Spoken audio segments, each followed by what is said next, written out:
के पुष्प को भगवान शिव स्वीकार नहीं करते। केतकी का फूल भगवान भोले पर नहीं चढ़ाया जाता।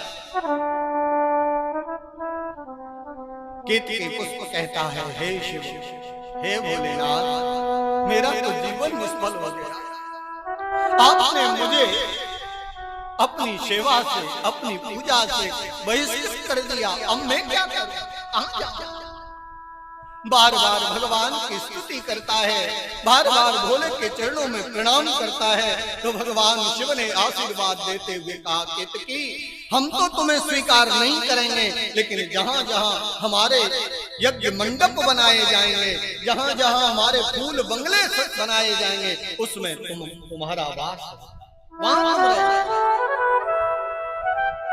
तो भगवान के ऊपर केतकी नहीं चढ़ता है, लेकिन केतकी के पुष्प को भगवान के श्रृंगार में